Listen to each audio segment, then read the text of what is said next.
right, guys, I just got back from the aquatics place. I'm going to make a video on that visit so that you guys can see the type of livestock and coral that they carry. So do check out that video. But for now, as you see, I have a bunch of livestock here that I picked up during that trip. So I'm going to show you what we got. But before I do that, any guesses? And if there is, punch them in the comment section. So these are a couple things that I've been wanting to get for a while. And in total, I spent 130 Canadian dollars. And right now, again, I'm just trying to do this one-handed. So I'm going to let you guys guess, and we're going to think about where we should position these things, or these items, I should say. And if you guys think I should place them elsewhere, do let me know. I'm going to do my work, but without further ado, let's show you what we got.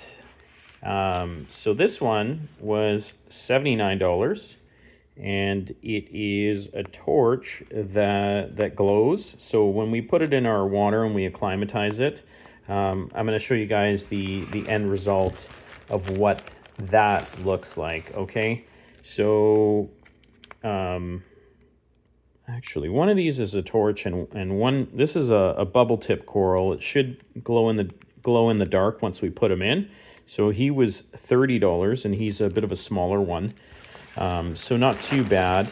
Again, take around, 40% of our, in terms of a dollar exchange differential. So we got a couple of astral snails, and they look to be on the smaller side. Honestly, I wish I had paid a little more attention when she was bagging these, when the store clerk was bagging them, because I probably would have got bigger ones myself. So what I'll do is acclimatize these guys and then place them in the tank and show you guys the end result. Again, bear with me. Also, what we did here, actually, I was asking the fellow, like, how can I get rid of these brown marks, right? Because he has such a really nice fluval tank at the front of the store. Probably should have taken a short little video. We'll do that at some point, but he's telling me he has a bare bottom glass. I don't know how many of you guys have a bare bottom glass tank, or if you guys prefer sand. I wanted sand because of the aesthetic and more of a natural look. Obviously, if you guys think about the advantages of having bare glass bottom, less cleaning, easier to clean, probably keeps your nitrates down. As I said, visible food and different things you can clearly see, right? Whereas when you have a bed sand, all of those things accumulate in the bed sand. So right now the sand seems to be pretty clean, so that I'm not too concerned about that. But they did say that this smaller gravel sand, I do have a larger one. I'll go ahead and give that a whirl and let you guys know how that works out. That said, guys, I'm gonna get everything in the tank and then show you guys what it looks like here at the end. Thanks so much. Hey guys, so here, I've started to acclimatize the torches and the coral that I picked up. Just wondering if you guys do this. Is this something that I need to do? And the same question would apply. I have the astral snails in this bag, and I don't want to have the water, check out our water level, guys. It's so close to the edge. And of course I would, caution any novice. Her water level's getting really, really high. When I first did this, okay, I actually allowed the bag water to mix with my existing water, which I'm trying not to do. That's why I have the bucket. So what I'm going to do is acclimatize them in this water, transfer some of that water into the bucket so we don't overflow, take the tank water and slowly drip it into here. I don't even know, to be honest, whether I need to acclimatize these things the torch and a bubble coral, or if I could just stick them in. It'd probably be okay if I stuck them in, but you guys can let me know in the comments. Again, the same question for the astral snails. Do they need to be acclimatized, or are they going to be okay if I just stick them in? And inverts seem to be pretty resilient, at least from my experience.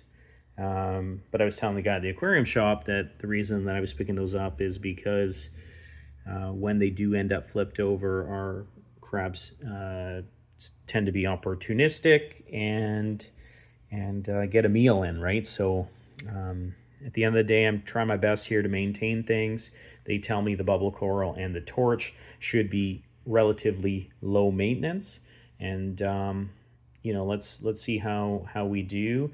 As I said, I may have asked this in a previous video. I haven't had anyone answer.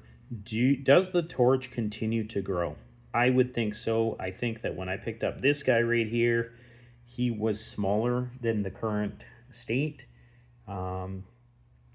Much like the shrimp, right? Like when I picked him up, this cleaner shrimp, he was way smaller. I mean, that's something to consider, guys, as when we're picking an aquarium. If you can get a bigger one, I would recommend getting a larger one. Obviously, the aquarium shop has the benefit of having multiple tanks available, so as their livestock grow, they can remove them and introduce them to larger tanks, and maybe that's something that we're going to undertake in the future. As I said, I kind of surprised my wife with this tank. She didn't want another aquarium in the house. We already have one freshwater one, and I said, you got to let us try it. We did pick it up, assembled it, and now she's thinking, actually, it is pretty cool. It is pretty nice to have. Not everybody. I don't think we can name a single other person in our network that has a saltwater tank. The only experience, for the most part, people either have an interest in freshwater, or they go to like an aquarium and pay an admission to be able to access or see clownfish, and we can do that every day, right? We can see, we can put thought into our tank. For a while I was like, hey, my son wanted a pipefish, and now having some experience, if I did get a larger tank, maybe that's a possibility. I don't know too much about that species itself, but let's say seahorses, guys. If you wanted seahorses or jellyfish, like, these are all things that once you get into the hobby, we can start to think about, hey, that would be cool. And it's funny because I recently saw a social media post where it was some aquarists asking, is having 6 aquariums, socially acceptable, right? 6 aquariums in your home.